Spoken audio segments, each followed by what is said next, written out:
Bonjour et bienvenue dans ce nouvel épisode de Arsenal, le podcast. Comme d'habitude, je suis avec Alex. Alex, bonsoir. Bonsoir. Ça va ?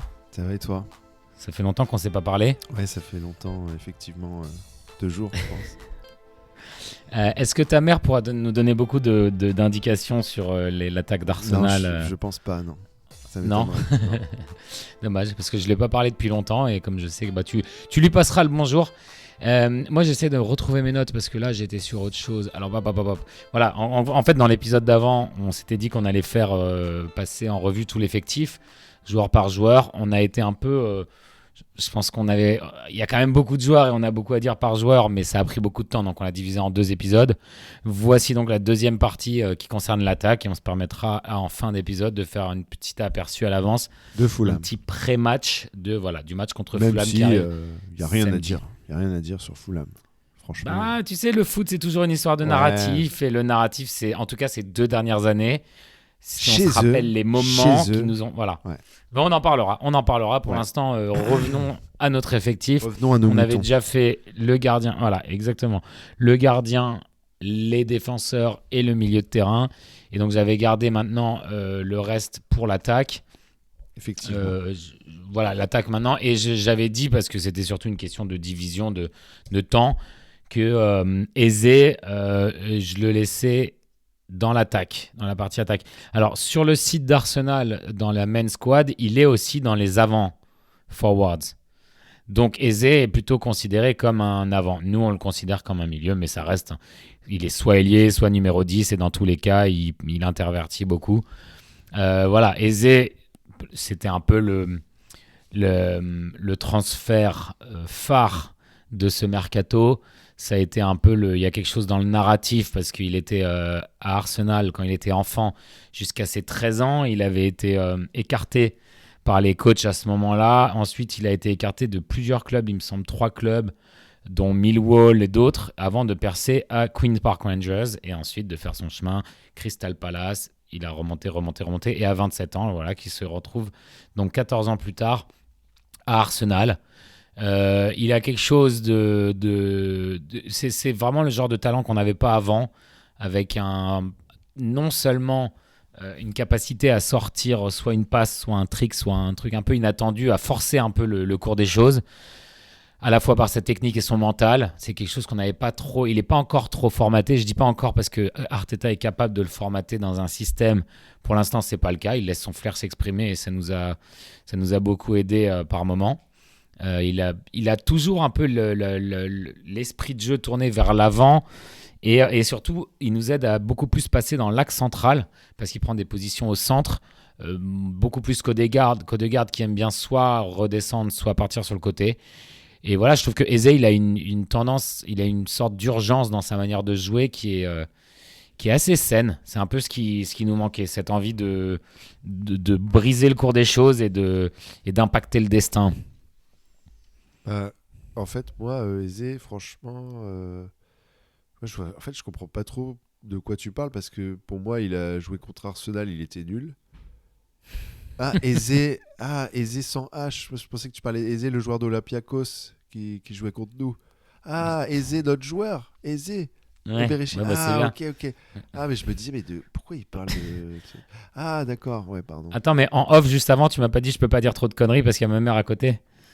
Oui, mais là, c'est pas une connerie, c'est une connerie de Arsenal. Bon, C'est une connerie bon enfant et politiquement correcte. Ouais, exactement. Parce que c'est d'habitude ce que je sors comme blague.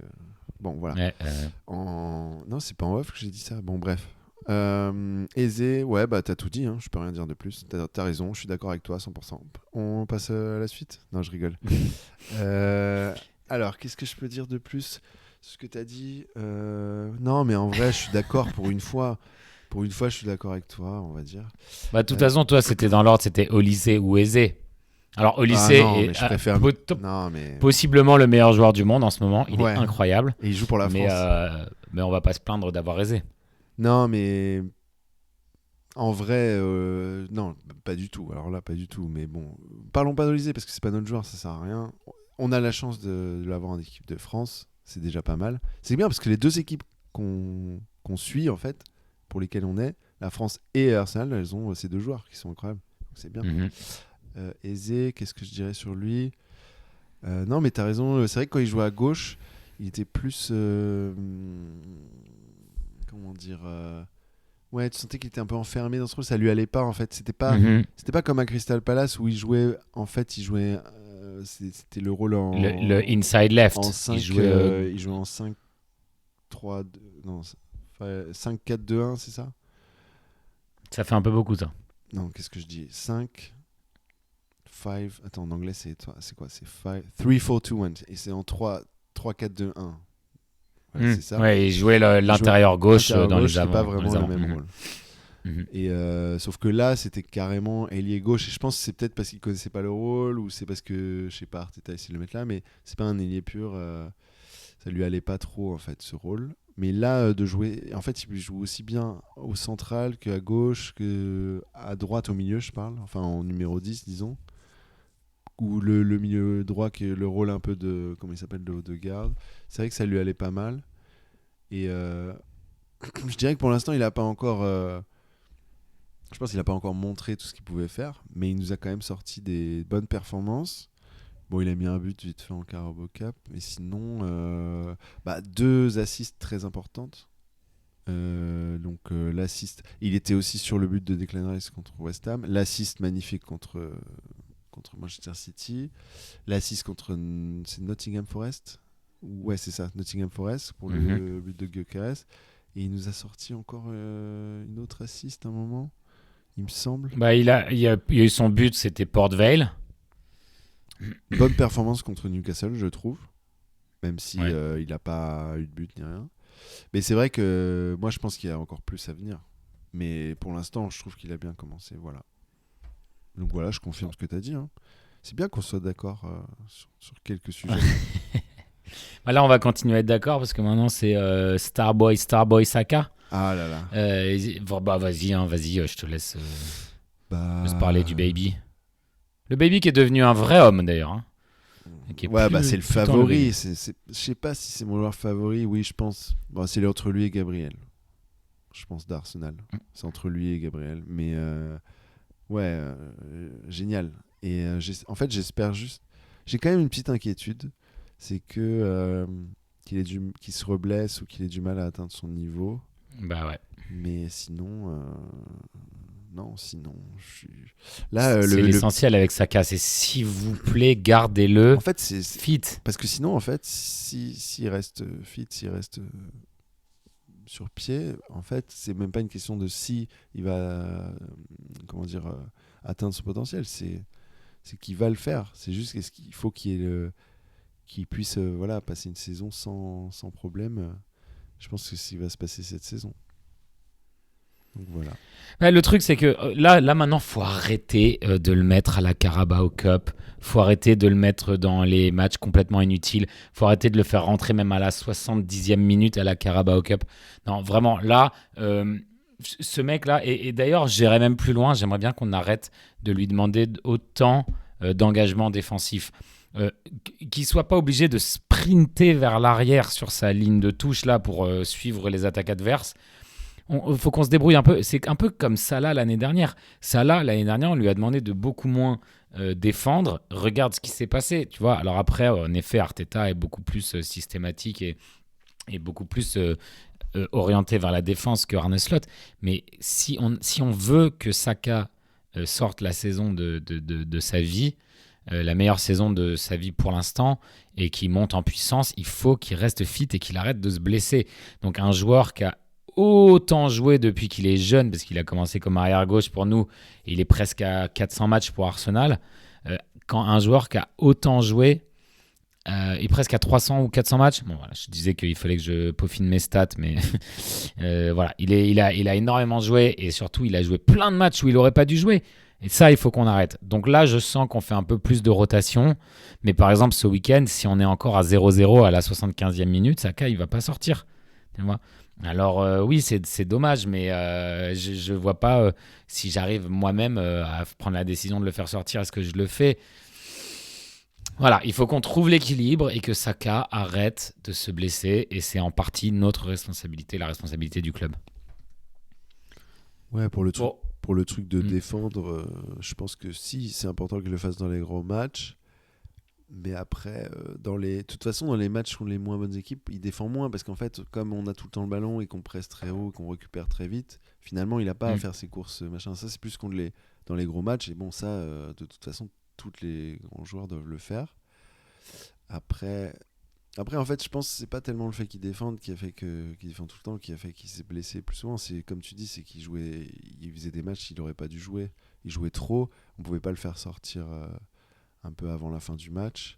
Et c'est ça en fait. Donc là, Ouais. c'est bien que là il y a plus. Et moi, je suis pas d'accord. Je pense que si par exemple là on joue contre Fulham et c'est toujours 0-0 à la 75e, moi je pense qu'il s'il peut. Bon là, il y a pas Madoué qui est en l'occurrence, mais s'il y a Ouais. une autre option, moi je pense qu'il fait entrer quelqu'un d'autre parce que Bah, ce serait Doman, quoi. après aussi, si t'essaies... Non, pas forcément, ça peut être Martinelli, mais c'était aussi, si t'essayes pendant Ouais. 75 minutes avec Saka et que tu vois qu'ils sont à 3 sur lui, ça marche pas, c'est pas la faute de Saka. Je veux dire, et c'est possible que Saka fasse un match où il est moins inspiré, ou alors il est bon, mais ils ont trouvé le moyen de le bloquer. Bah, tu changes.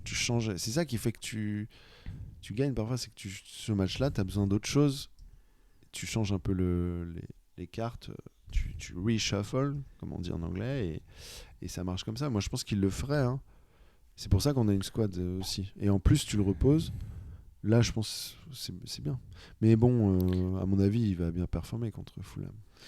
Ce qui est impressionnant avec Saka, c'est sa capacité à prendre la bonne décision. C'est à toujours choisir ce qu'il faut faire, soit déborder, soit repiquer, soit tirer, soit centrer.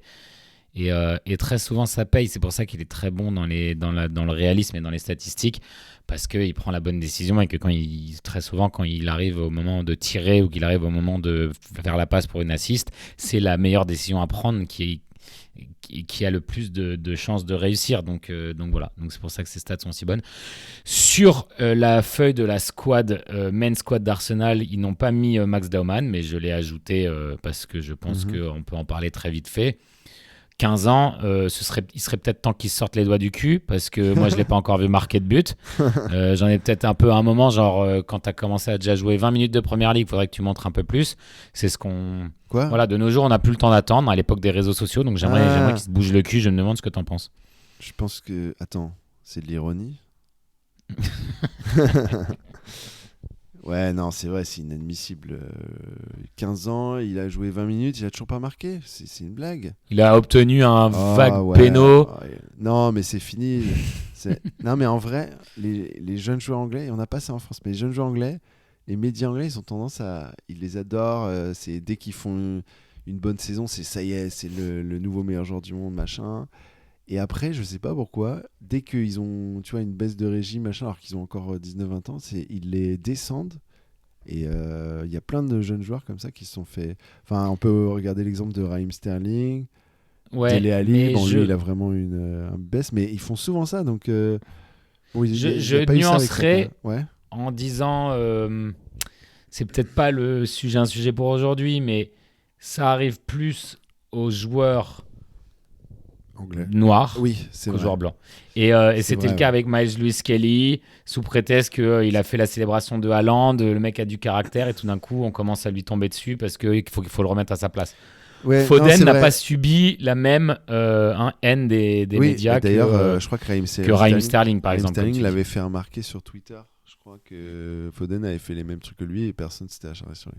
Non, c'est vrai, mais c'est vrai que c'est un débat peut-être pour un autre jour ou pour voilà, pour une autre fois. Ou avec quelqu'un qui s'y connaît bien, en tout cas, ouais. Ouais. Mais du coup, non, qu'est-ce qu'on peut dire sur Max Doman ? Bah, très prometteur. Bah, on n'a pas encore vu Non, mais grand-chose en non fait, plus. Hein, bah moi, j'aimerais bien avoir plus, mais en même temps, je me dis, c'est peut-être un peu tôt. C'est bien qu'on l'ait vu jouer et tout, mais je me dis, c'est peut-être un peu exagéré d'attendre qu'il joue beaucoup et qu'il ait une influence cette saison, je pense. Enfin, Bah là, il sauf si prépare c'est- l'équivalent du brevet en sauf- Angleterre. Sauf si cette c'est le année. nouveau Lamine Donc, Yamal, mais puis même, c'est pas parce qu'il est pas au niveau de Lamine Yamal au même âge qu'il va pas être meilleur, tu vois, après. Mais non, c'est chouette, mais je pense que on a encore du temps avant de vraiment voir ce qu'il va faire. Mais en tout cas, c'est encourageant et c'est impressionnant, mais il faut pas s'emballer parce qu'il y a plein de joueurs comme ça on pense que c'est les nouveaux les nouveaux Zidane et compagnie. Et en fait, voilà, parfois ça se passe pas comme prévu. Comme Charlie Patino. Bon, Charlie Patino, c'est différent. Il avait jamais joué avec la première équipe, je crois, pas vraiment. Mais, Que dans des matchs de Carabao. De Carabao. ouais, vite fait. Mais non, mais voilà, juste pour dire cet exemple. Là, c'est un peu différent. Clairement, il est au-dessus, mais faut rester prudent par rapport à tout ça. Mais en tout cas, positif. Moi, C'est positif. Ça fait ce un qu'on petit a vu truc en pour plus. l'instant, c'est un mec qui perd jamais le ballon et qui Ouais. arrive à battre ses joueurs. Ok. À 15 ans. À 15 ok. ans. Oui, d'accord, mais est-ce qu'on peut à un moment se calmer un peu et voir est-ce qu'il joue au foot? Est-ce qu'il sait jouer au foot? Est-ce qu'il sait jouer dans Non, mais là, l'entrejeu des t'es passes sévère. avec des pros? Ok, il sait courir et dépasser des joueurs. Très bien, il est très bon, il a les pieds très rapides, à la fois pour courir et pour les dribbles. Mais est-ce qu'il sait Oui, mais le reste, absolument c'est facile. jouer dans l'entrejeu, dans un système? Non, Est-ce qu'il mais- a une intelligence tactique? Peut-être pas, peut-être qu'il va flopper. Donc c'est pour ça que je dis juste calmons-nous, quoi. Non, mais en fait, je pense que les joueurs comme ça, en fait, il faut déjà qu'ils aient le talent technique. Et s'ils l'ont, après, ils peuvent apprendre les petits trucs d'entrejeu.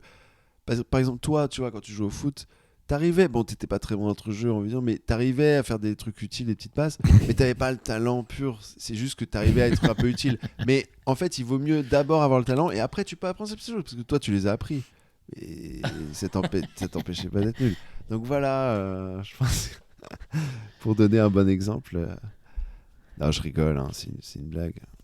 Bon, abordons vite fait Gabriel Jesus. Puisque. J'avais oublié.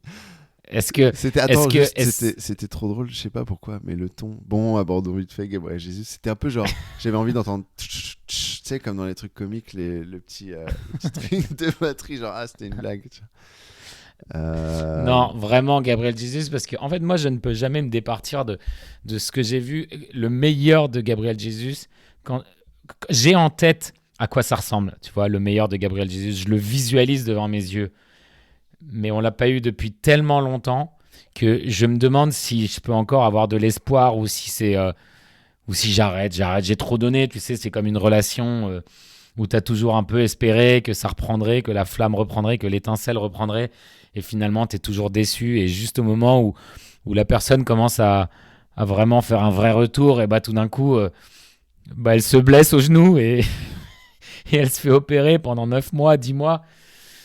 Et voilà, donc on le verra pas arriver avant décembre, il me semble. Alors après, encore une fois, s'il fait son retour, qu'il se blesse pas et qu'il peut vraiment avoir une série de matchs, s'il nous sort le meilleur de Gabriel Jesus, en deuxième partie de saison, ça peut être vraiment décisif. Ouais, ça peut être décisif, mais moi, je l'aime bien. Et comme. Moi, je dirais que, par exemple, c'est mon cœur qui parlait. Il dirait non, faut garder Gabriel Jesus. Gabriel Jesus va revenir, il va retrouver le niveau qu'il avait. Il faut le garder. J'adore ce joueur. Le retour de Jésus. Ouais, bon, ça c'était une blague. Oui, mais bon, cette blague, on a pu la faire 50 fois. C'est donc qu'il y a un Ouais, problème. mais même moi, je fais pas ce genre de blague pourrie. Là, c'est trop facile, c'est nul. Mais bon, c'est pas grave. Si c'est le cœur qui. En plus, j'étais en train d'amener une super blague et ça m'a un peu gâché, ça m'a un peu freiné dans mon élan. Alors, si c'est je parlais de mon cœur, hein, si mon cœur parlait. Et si mon cerveau parlait, il dirait non, une bonne offre, même un peu d'argent pour ce joueur, faut la prendre parce que. Surtout vu son salaire. Vu son salaire, Déjà, il va jamais revenir à son niveau. Il a 28, 29 ans, faut le faire. Mais comme nous a dit Arteta, et comme Arteta nous l'a montré avec un magnifique dessin, avec d'un cœur et d'un cerveau qui se tiennent la main, si vous avez vu le documentaire, on sait que parfois il faut que le cœur se mêle au cerveau. Et là, je dirais, Jésus va jamais revenir à son meilleur niveau. Il sera nul. Non, je rigole. Qu'est-ce que je voulais dire ? Non, mais en vrai, vraiment là, sérieusement, moi je pense, voilà, il va revenir, je sais pas quoi, en janvier, un truc comme ça. Vraiment, est-ce que vraiment tu penses, ton instinct te dit, il va nous refaire comme il a fait ? C'est vrai qu'il était un peu remonté à son niveau la saison dernière, je sais plus, avant qu'il se blesse là. C'était encourageant, mais c'était quand même encore pas tout à fait comme quand il était arrivé. Et là, avec tout ce qu'il a eu et tout, c'est dommage, hein, vraiment, c'est vraiment dommage pour ce joueur. Moi, je l'aimais beaucoup quand il est arrivé, mais là, il va pas. Mais ça peut être un petit plus. Il va peut-être rentrer dans un match, à un moment, avoir un moment ou deux comme à la. En fait, faut se dire, c'est comme Rhys Nelson en 22-23, tu vois.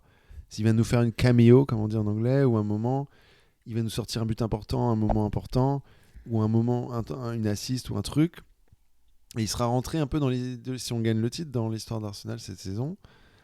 Mais voilà, avec une petite contribution, et c'est chouette aussi. Mais il faut pas s'attendre à... voilà, il va être là tout le temps, il va redevenir l'attaquant, il va nous mettre 10 ou 15 buts en seconde moitié de saison. Voilà, mais c'est chouette aussi s'il fait ça. Moi, j'aimerais bien... C'est un des plus beaux jeux qu'on ait vu ces dernières années. Sa manière de jouer, c'est tellement beau, son foot. Tu vois, parce que même Eze, il nous a pas encore montré un football aussi beau, efficace.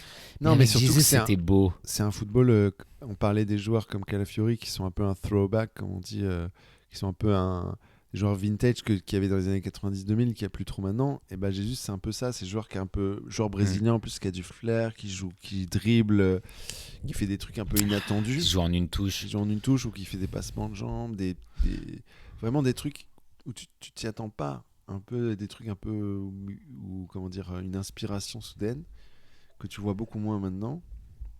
Et ça, c'est génial, mais bon, pour qu'il puisse faire ça, il faut qu'il soit en confiance, il faut qu'il ait le physique, qu'il soit en condition. Bon, assez parlé de lui, assez parlé de Gabriel Jesus. Voilà. Parce que là... bon, il nous reste qui Non, mais déjà, là, on doit parler de choses. On doit parler de quelque chose d'important, là. On doit parler... Là, c'est important, parlons-en. Martinelli. Je te laisse commencer parce que c'est ton chouchou, donc vas-y. Ça a toujours été mon chouchou. Toi, ton chouchou, c'était Nicolas Pepe. T'avais le maillot avec, avec son nom derrière. T'as pas encore de maillot Martinelli, il me semble. Non, mais t'as failli le faire. J'ai failli le faire. J'ai failli faire Nketiah. Le maillot noir avec son but contre Aston Villa où il célèbre avant de marquer. Ah, j'adore. C'est ça que t'aurais dû faire. Il célèbre, mais pas trop quand même, parce qu'il est là, faut quand même que je mette le but. Tiens. Il ose pas trop, mais il le fait quand même. Non, mais en fait, il célèbre avant, et après, tout d'un coup, tu vois dans sa tête qu'il se dit attends, pas encore. C'est dans ce sens-là, je pense. Pour un des seuls moments où il lève la tête, finalement. Mais même pas, il célèbre avec la tête baissée. Non, il célèbre. Il a les bras comme ça. Il lève un peu la tête pour voir si le but est bien devant quand même. Lui, tu vois. Martinelli cette saison, en vrai, on l'avait quand même un peu enterré. On avait dit bon là, il y a Eze, il y a Madueke, il y a encore Trossard. Là, Martinelli, c'est un peu là, il va se réveiller, mais sinon c'est fini. Il a joué contre Liverpool, il a fait une performance. Je dirais pas atroce, parce que c'est sévère, et défensivement, il était là. Mais offensivement, c'était vraiment moyen. Il avait l'air d'avoir perdu confiance. Bah, c'est une de ses pires performances. Une de ses pires performances. Offensivement. Il y avait Szoboszlai qui était arrière droit. Oui. Il a même pas réussi à en profiter. Offensivement, mais il faut pas oublier. Mais c'est pas son seul rôle. Il a aussi un rôle défensif, et ça, il l'a rempli. Donc je suis désolé, mais ça, on peut pas l'oublier. Parce que ça joue aussi. Il n'y a pas beaucoup d'ailiers en Angleterre qui seraient capables de faire le travail défensif de Martinelli et ensuite sortir même une performance nulle. Tu la visualises, sa contre-attaque où il fait pas la passe à Gyökeres et qui finit en sortie de but. Je te garantis que tu fais faire ça à, je sais pas, à Cody Gakpo ou je sais pas, à Garnacho, il fait la même chose parce qu'il sera trop fatigué, il pourra pas revenir en attaque. Donc je suis désolé, non, je rigole, mais ça joue quand même. Non, mais ok, il a eu cette performance atroce contre Liverpool. Il a eu peut-être une performance de moyenne, je sais plus. Mais depuis, je trouve que tous les matchs... Alors, il a eu un peu un rôle de remplaçant, de impact sub, mais il l'a vachement bien rempli. Et je pense, apparemment, son attitude est impec. Il n'a jamais été là à se dire « Ah non, je mérite de jouer, machin ». Il est OK, il est sur le banc, il dit « D'accord, je vais montrer ce que je peux faire ». Et il l'a fait. Et donc, je vois pas ce qu'on peut dire de plus par rapport à ça. En fait, ça lui a fait du bien qu'on lui enlève la responsabilité d'être titulaire et d'avoir toute cette pression sur ses épaules. Tout d'un coup, on l'a sorti de la ligne de tir. On l'a dit, repose-toi, reprends la tête froide. Et une fois qu'il est rentré, il nous a prouvé qu'au milieu du chaos, quand les défenseurs étaient fatigués et qu'ils ne savaient plus où se mettre, et que lui pouvait profiter un peu de ça, il était bon. Maintenant, pour moi, il doit rester le super sub. Il doit rester l'impact sub, comme tu dis. Parce qu'il sera très bon quand ce match est un peu moins tactiquement organisé et que les défenseurs se sont cassés les dents peut-être sur Gyökeres pendant tout le match, un peu sur Eze, maintenant sur Saka, et que lui peut venir derrière en profiter. Alors en effet, oui, il a été élu meilleur joueur du mois, il me semble, après avoir mis les 2 buts et contre City et contre... contre qui d'autre il a marqué joueur du mois en Première Ligue ? Non, de Arsenal. Ah ouais, bah, c'est déjà pas mal vu qu'on est premier de première Oui, ligue. c'est déjà pas mal, sachant que qu'on s'attendait à ce qu'il soit vendu, qu'il Attends, soit même plus là. Donc c'est déjà pas mal. Arsenal est la meilleure équipe du monde. Si Martini est le meilleur joueur d'Arsenal, Martini est le meilleur joueur du monde. Voilà, Logique c'est ça. implacable. Voilà, fin du podcast, fin de tous les Bah épisodes. parfait, au revoir. Bon, Gyökeres. Attends, il nous en reste combien là? Bah justement, Gyökeres, Trossard, Madueke, Havertz. Bon, Havertz, je sais pas si on... Ouais, allez, vas-y, on fait le... C'est toi qui voulais finir dans 4 minutes. Hein. Ouais, alors vas-y. Vas-y, on fait Gyökeres, comme ça, on fait le plus long. Bon, Gyökeres, Gyökeres et Isak n'ont pas suffi à battre le Kosovo pendant la trêve internationale. Ils ont perdu 1-0 et la Suède est éliminée de la Coupe du Monde. Bah, Ils ont tant perdu mieux. contre le Kosovo. Ça fait Non. je sais pas combien de matchs que Gyökeres Ah, n'a pas marqué un but. En fait, c'est bien et en même temps, c'est pas bien. Mais je sais pas. Parce que ça veut dire qu'Isaac va pouvoir faire une vraie pré-saison la saison prochaine et être très bon pour Liverpool. Et Gyökeres aussi. Gyökeres aussi, mais... Pour Fenerbahçe. mais voilà. Et Gyökeres, ça veut Le dire... transfert à 20 millions. On va le vendre... Non, 20 millions, tu rigoles. Quand est-ce qu'on a vendu un joueur 20 millions la dernière fois? Non, on va le vendre... On va le vendre dans 2 ans, 5 millions. Maximum. Non mais on va commencer à être bon vendeur là maintenant avec un Ouais, effectif comme bien ça. sûr. Non, je rigole. Gyökeres, qu'est-ce qu'on peut Bon, dire? techniquement, il est faible. Il sait pas où se mettre dans la surface. Est-ce que notre jeu s'adapte à lui? Peut-être pas assez, mais quand même, au moment où il a des ballons, il fait pas vraiment ce qu'il faut. Il essaie parfois de revenir sur un autre pied alors que juste, mec, bourrine. En effet, on a vu plusieurs vidéos où Odegaard lui fait pas la passe assez vite au moment où il court. Si on n'exploite pas ses talents non plus, voilà. Moi, je pense que ça lui aurait fait du bien d'alterner avec Havertz. Le problème, c'est la blessure d'Havertz et Jesus, bien sûr, évidemment. Est-ce qu'on pourrait alterner un peu plus avec Merino? Voilà, genre, je pense qu'il faut lui donner le temps, que peut-être qu'il va s'adapter. En attendant, il se bat comme un fou et il sollicite les défenseurs, il fout le chaos. Peut-être que ça libère des espaces. C'est le minimum, mais c'est déjà quelque chose. Voilà, mais j'ai l'impression qu'il y a des bases footballistiques qui sont pas là, quoi. En fait, au début, on avait quand même vachement l'excuse de ouais, mais ils lui font pas assez de ballons, ils le trouvent pas, et c'est vrai. Mais là, je trouve que les derniers matchs contre Olympiakos, contre West Ham, je trouve justement, l'équipe commençait à le trouver beaucoup plus, surtout contre Olympiakos, mais aussi pas mal contre West Ham. Ils arrivaient vachement à le trouver en profondeur et tout. Et je trouve que parfois, en fait, il faisait le mauvais geste. C'est-à-dire que son contrôle était... C'était pas un mauvais contrôle, mais tu sentais que c'était pas un contrôle de genre d'élite. C'était un contrôle genre... Ça le met pas exactement dans la bonne position. Et après, tu sentais qu'aussi, il y avait un truc... Il est physique, mais tu sentais qu'il était pas vraiment au-dessus physiquement des... Il résistait, mais il était pas non plus au-dessus, où il est pas assez... Comment dire, il est pas assez explosif. Il est explosif, mais peut-être pas assez comme un Isaac ou d'autres, ou assez technique pour vraiment échapper aux défenseurs, tu vois. Il est physique, mais pas assez pour échapper aux défenseurs. C'est pas ça qui va le faire. Techniquement, il pourra pas se démarquer comme ça. Il est explosif, mais peut-être pas assez non plus. Et donc, en fait, tout ça, ça fait qu'il a vraiment du mal, j'ai l'impression, à se défaire du joug des défenseurs. Et donc, et ouais, en fait, et puis j'ai l'impression aussi, comme il fait tous les matchs, il les fait en entier quasiment. Tu voyais contre West Ham à la fin, un truc qu'il aurait réussi au Sporting, parce que tu vois, c'est son truc habituel où il élimine un joueur, et il se décale et puis il fait de l'espace pour tirer. Et là, il a essayé de faire ça, il a pas réussi parce qu'il avait pas il avait plus la force. Il était dead, il avait plus la force pour passer le défenseur. Il se fait juste rattraper physiquement. Ouais, mais faut aussi dire que je pense que je m'y attendais un peu. Il sera bon. Il va ressembler à un attaquant que contre les défenseurs de bas de gamme. Attends, West Ham, c'est quoi? C'est pas du bas de gamme? Non. C'est quoi le bas de gamme pour toi si West Ham c'est Leeds ou Olympiakos? Bah oui, mais franchement... Et encore Olympiakos, non, même pas. Mais bon, il s'en est sorti parce qu'il a mis un coup d'épaule à un mec, il a tiré, et c'est quand même Martinelli qui a marqué le but. Mais bon... C'est ça que je veux voir plus souvent. C'est de voir ça. Première intention, tir. Arrête de réfléchir. Tire. Et au pire, on a un corner. Au pire, il y a Martinelli qui met le rebond. Tu vois. Mais bon. On a dit avec Havertz qui était catastrophique au début, donnons-leur du temps. Pareil avec Gyökeres, hein, donnons-lui du temps. De toute façon, je vois pas qui en mettrait d'autres à la place. Pour moi, Sesko est pas encore meilleur.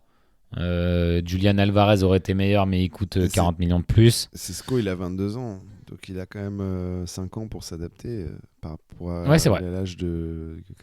Non, mais en fait, Havertz, il y avait un truc quand même encourageant. Déjà, on l'avait vu jouer avant. Et surtout, je sais pas, il y avait un truc... Non, c'est vrai qu'il y a un moment, on était un peu down. Genre novembre, décembre, on était là à se dire... Bon, et on voit qu'il a du potentiel et tout, mais bon, je pense qu'il va... Voilà, il va jamais... voilà, ce sera un joueur bof, et puis ce sera un joueur d'effectif. C'est ce qu'on aura. Et après, il s'est vraiment révélé, mais je sais pas pourquoi, ça se voyait quand même que techniquement, il était au-dessus, quoi. Tu sentais qu'il y avait quelque chose, il y avait le talent qui était là. Ouais, on voyait un footballeur. Et Là, il pour avait- le coup, il avait Havertz, joué, il pue le foot, donc c'est clair que ça se voyait déjà avant, même quand il n'avait pas le résultat, ouais. Bon, voilà, bref. De qui on parle maintenant? Trossard. Trossard. Moi, je trouve que c'est une bonne chose de l'avoir regardé. Parce que ça fait pas de mal. Parce que c'est peut-être le meilleur finisseur de l'équipe. Bah, moins cette année, hein. Mais bon, Ouais, il est quand même bon il dans en a l'entrejeu, quand même- là. Mais ouais. Mais il est bon aussi en passe. Il a toujours presque un impact quand tu le fais rentrer en sub. Les matchs qu'il a commencé, alors je sais que toi tu disais qu'il était pas bon dans les matchs, je suis d'accord sur certains matchs, mais je trouve qu'il y a des matchs où il était vraiment efficace. Je crois contre Newcastle, ou je sais plus contre non, qui. moi, je trouve qu'il est plutôt pas mal dans l'entrejeu, mais bizarrement, il a inversé par rapport à avant, où il a plus trop le end product, Moi, le dernier geste. je trouve quand même, hein, c'est pas lui qui fait le centre pour. Si, il a eu une passe décisive, mais au tout début, quoi. Il fait le centre où justement il Et rentre aussi comme pour sub, non? Martinelli, hein, c'est lui qui fait la passe pour Martinelli contre Bilbao. Il fait un centre pour je sais plus qui met la tête là, pour le 5-0 ou pour contre Nottingham Forest. Non, Ouais. c'est pas contre Newcastle. Ah non, ça c'était Rice. Non, C'est utile. Rice le premier, Odegaard le deuxième. Ah non, mais c'est quand même. Je trouve Trossard, il est encore efficace, il est encore productif. Et puis c'est pas comme si avec toutes les blessures qu'on a, surtout, on est quand même bien content de l'avoir. Donc c'est une bonne chose qu'on l'ait pas vendu. D'accord, il nous a pas encore sorti des performances il a pas eu un impact comme il a eu les saisons d'avant. Mais c'est pas dit que ça vienne pas plus tard, hein. Et te rappelles, je sais pas si tu te rappelles, mais en 23-24, deuxième moitié de saison, Martinelli jouait plus parce que il revenait de blessure, mais aussi Trossard était tellement performant. Ah, mais en plus là, Arteta arrête pas de le remettre titulaire ces derniers temps, hein. Donc en tout cas, Arteta, il est bien. Ouais. Il est bien. Non, moi, je pense que on va se j'aime bien faire ce notre joueur. petite. Je suis content qu'on l'ait. Voilà. Noni Madueke, toi qui presque signé la pétition pour qu'on ne le signe pas. Moi Tu rigoles ou quoi? Les messages que tu m'as envoyés quand tu as appris qu'on Ah allait bon, payer j'ai dit 50 quoi? millions pour Madueke. Toi aussi. Attends, toi tu me disais non mais c'est son bandeau, c'est son bandeau. Oui, mais bon, c'est son Bordeaux. Moi, je te disais aussi que pour moi, c'était un des joueurs les plus talentueux de Chelsea à part Cole Palmer. Ouais, attends, ça, je le disais c'est déjà quoi? l'année dernière. Ouais, genre c'est facile de dire ça, hein. Toi aussi t'étais là. Bah, à ça dire, va, non, toi c'est tu, nul. voulais toi tu voulais qu'on prenne aisé, moi j'étais pas sûr que ce soit la vraie solution, ça va. Hein. Non mais attends, je vais prendre les fleurs pour moi pour Eze, mais aussi pour Madueke, il y a pas de raison. Attends. Non mais attends, Madueke, je suis désolé, là c'est de la mauvaise foi parce que t'étais autant que moi en train de te moquer, dire on reprend encore un joueur nul de Chelsea et compagnie. Autant que moi. Non, pas encore Et un tu joueur m'as nul de dit- tu Chelsea. m'as Moi dit je trouve avec que son bandeau. je trouve que c'est suranné cette Tu m'as dit réputation. qu'il avait un bandeau. Havertz et Jorginho, c'est des succès pour moi. C'est puéril. Tu m'as dit, s'il Oui. n'avait pas son bandeau, ce serait Son mieux. bandeau est ridicule. Qu'est-ce que Je ça le a à disais voir déjà à Tom Wood l'année dernière. C'est pas un problème. Je Tom disais Wood, aussi à mes amis dédicace. anglais, Madueke est le meilleur joueur à Chelsea à part Cole Palmer. Enfin, dans les attaquants. Tu vois. Mais ça, c'était même il y a 2 ans déjà. Dédicace Enfin, à Tom Wood, le pauvre qui est pour Chelsea. On se demande pourquoi d'ailleurs. Hein. Pourquoi Chelsea quoi? Qu'est-ce qui a fait qu'il a choisi ce club pourri? n'en parlons même Bon, pas. bref. Madueke. Bon, c'est vrai qu'au début, après je le connaissais pas assez pour critiquer, mais moi c'était plus le côté encore un joueur qui vient de Chelsea. Alors qu'avec Havertz, ça s'est bien passé, mais Sterling, est-ce que je dois faire la liste? Sterling, Ouais. Willian, David Luiz. Attends, il y en a d'autres. Bah, il y avait Peter Cech à l'époque. Oh oui. si on remonte. Peter Cech. Il y en a plein. En fait, c'était pratique pour eux. Ils restent vivre dans la même ville. Leurs enfants ne doivent pas changer d'école. Non, mais... Ils vont dans un club gentil. Bah, la différence, les deux derniers... Enfin, non, pas vraiment les deux derniers, mais on va dire Havertz et Madueke. La différence, c'est qu'on les a pris où ils avaient genre 23, 24. C'est pas... On les prend pas à 32 en fin de carrière.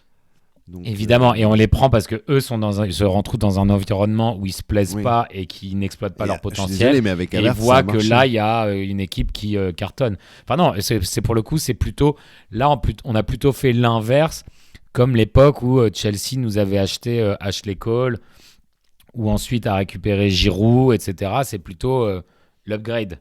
Tu vois. Ouais. Pour ces joueurs. Donc là, Madueke, il percute hyper bien. On l'a dit, est-ce qu'il manque de buts et de passes décisives? Un petit truc. Il lui manque juste un tout petit truc dans la fin de l'action pour être considéré comme un joueur à 70 millions quoi, ou à 80 millions. Parce qu'il a tellement l'explosivité. Oui, mais c'est technique. pas dit qu'il le trouve pas. Hein. Ouais, bien sûr. Le problème, c'est que s'il se blesse pendant 3 mois, dès qu'il arrive à Arsenal, il le trouvera pas. En fait, voilà. parce que j'ai pas l'impression qu'il était blessé souvent. Ça m'énerve aussi parce que à chaque fois, on prend des joueurs parce que quand il était à Chelsea, c'est comme Havertz. Il était à Chelsea, il se blessait jamais. Mais il faisait jamais 3 matchs d'affilée à Chelsea, malheureusement. Et il jouait pas en Champions League. C'est un peu différent, quoi. Non, mais ok, mais Havertz, il jouait tous les matchs. Ça m'énerve parce qu'ils arrivent là et comme par hasard, ils se blessent avec nous. C'est vraiment la poisse. Bon, je suis encore un mauvais joueur. Mais il y a peut-être quelque chose dans les entraînements d'Arteta. Non, il y a quelque chose. Là, pourquoi il s'est blessé? Parce qu'il a joué la Club World Cup. Tu penses qu'il y a quelque chose dans les canalisations ou... Et non, mais c'est pas ça. Clairement, là, pourquoi il se blesse? Enfin, on sait pas pourquoi, mais il a joué la Club World Cup, la Coupe du Monde des clubs avec Chelsea. Il n'a pas eu de précision. Ouais, il a raccourci ses vacances.